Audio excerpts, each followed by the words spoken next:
गोजरी ज़बान में अपडेट सुनिए। मसला कश्मीर भारत को अंदरूनी मामलों किसी भी सूरत में नहीं है बल्कि जनूबी एशिया में एक मुमकिन फ्लैश पॉइंट बन गई है। मकबूजा जम्मू कश्मीर में 77 साल दे भारतीय काबज फौज खून बहा रही है और भारत की हरदर्मी गैर हकीकत पसंदाना रवैयों और जंगी जुनून ने तनाज़ा कश्मीर ना एटमी फ्लैश पॉइंट बना दिता है। भारत कश्मीरियों ने आलमी सतह के ऊपर तस्लीम किए हुए हक खुद इरादियत देने दे लगातार इनकार कर रही है। भारत तनाज़ा कश्मीर का पुरअमन हल की राह के बीच सबसे बड़ी रुकावट है और यो तनाज़ो जहरी जंग की वजह बन सके जिससे न सिर्फ यू खितो बल्कि पूरी दुनिया को अमन तबाह और बर्बाद हो सके।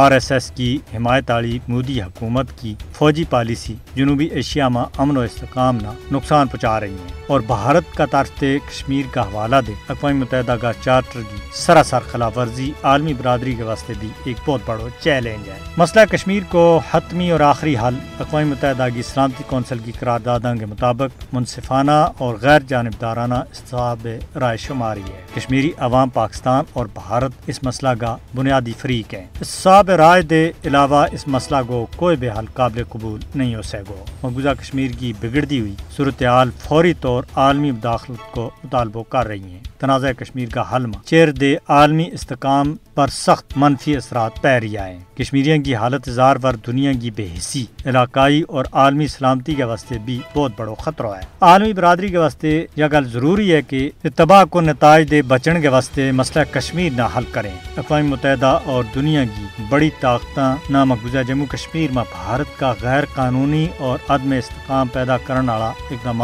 को नोटिस लेना चाहिए और तनाज़ा कश्मीर ना अक़वाम मुत्तहिदा की मुताल्लिका करारदादा के मुताबिक हल करने के वास्ते संजीदगी के नाल इकदाम करने की जरूरत है। लिहाजा अक़वाम मुत्तहिदा मसला कश्मीर का हल के जरिए खित्ता में जौहरी कशीदगी का खतरा ना कट करने के वास्ते फैसला कौन इकदाम करे।